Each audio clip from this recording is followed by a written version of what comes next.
नमस्कार प्यारे बच्चों, आज हम लेकर आ चुके हैं एक और नई क्लास जिसमें हम पढ़ेंगे कक्षा 10 के प्रश्नावली 1.1 के क्वेश्चन नंबर 4।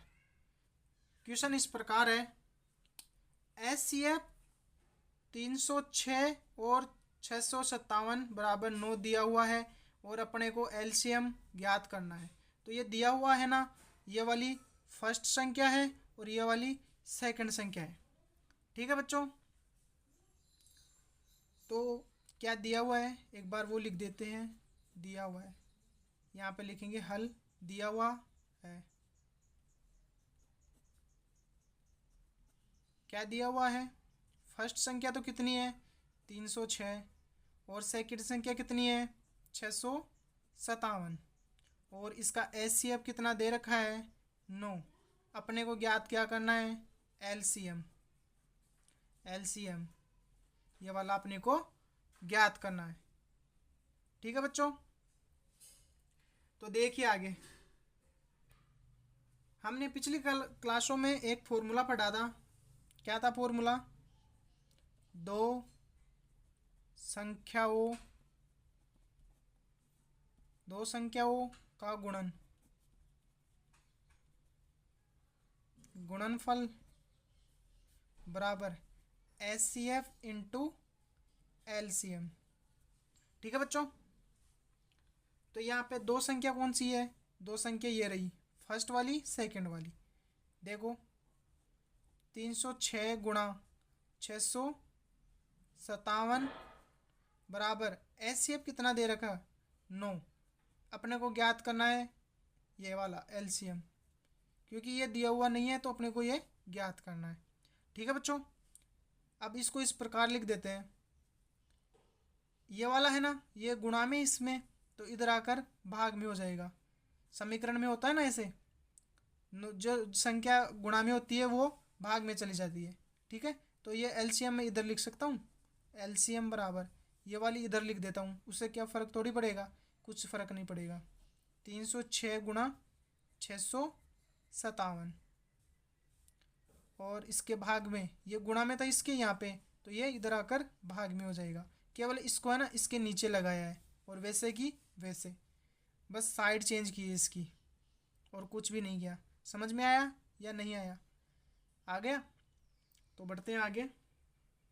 सबसे पहले इसमें क्या करेंगे, अब 9 का भाग देंगे।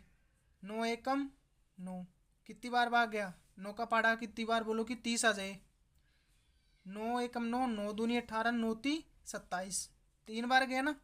अब 30 में से 27 निकालेंगे तो कितने बचेंगे 3, और इसके आगे अगला अंक उतारेंगे 6, तो कितने हो जाएंगे 36। अब 36 में 9 का भाग दो, 4 बार जाएगा। ठीक है, तो ये 4 बार यहाँ पे लिख लिया। यहाँ पे मन लिखना, ये तो रफ कार्य है एक तरह से। ठीक है, तो LCM बराबर ये कितना आ गया 34 इंटू 657। इनको दोनों को गुणा कर लेंगे तो अपना LCM आ जाएगा। गुणा करो, इसको गुणा करेंगे तो कितना आ जाएगा 22,338 आ जाएगा। ये अपना क्या है आंसर। ठीक है बच्चों, आया समझ में? हमारा अगला क्वेश्चन है क्वेश्चन नंबर 5। क्वेश्चन नंबर 5 क्या कहता है, जांच कीजिए कि क्या किसी प्राकृत संख्या के n के लिए संख्या 6 की पावर n अंक 0 पर समाप्त हो सकती है। चलिए इसका हल हमने लिख कर लिया है क्योंकि ये एक थ्योरेटिकल क्वेश्चन है। ठीक है बच्चों, तो इसका आंसर ये है, यदि कोई संख्या अंक 0 पर समाप्त हो सकती है तो वह 10 से विभाजित होगी। सीधी सी बात है कि अगर 0 पर समाप्त होती है वो संख्या तो वह 10 से उसमें 10 का पूरा पूरा भाग जाना चाहिए, या दूसरे शब्दों में यह कह सकते हैं कि वह 2 इंटू 5 से विभाजित होगी। मतलब जैसे 10 के टुकड़े करेंगे ऐसे ऐसे मान के चलो, तो वह 2 इंटू 5 ही तो होंगे। ठीक है, तो क्योंकि ये 2 इंटू 5 बराबर 10, ये तभी तो हो सकते हैं जब 2 इंटू 5 हो, तभी तो 10 आएंगे ना। और 10 का पूरा पूरा भाग तभी जाएगा जब उसमें 0 आए।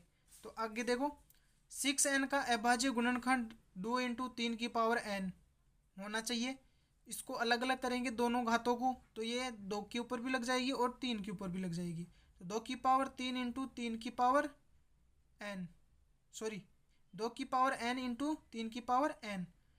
अब इसमें क्या 5 आ रहा है? नहीं आ रहा ना, तो लिखते हैं 6 की पावर n के अभाज्य गुणनखंड में 5 नहीं है। यहाँ पे देखो अपने टुकड़े किए थे 10 के, 2 इंटू 5, तो इसमें 2 तो आ जाएगा लेकिन 5 नहीं आ रहा। 5 आना जरूरी है, तभी तो 5 दूनी 10 होके ये 10 का भाग जाएगा। आया समझ में? ठीक है, इसलिए 6 की पावर n में 5 से विभाजित नहीं है, तो ये क्या बोल देंगे? 5 से विभाजित नहीं है, तो हम बोल सकते हैं अतः यह संख्या केवल 2 और 3 की ही अभाज्य गुणनखंड है, 5 से नहीं है, तो ये अभाज्य गुणनखंड नहीं है। लिख देना इसको, अतः 2 और 3 से है, अभाज्य गुणनखंड है।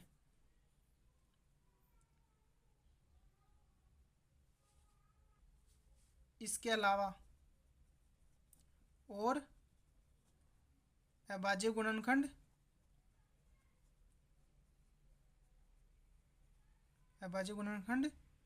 नहीं है।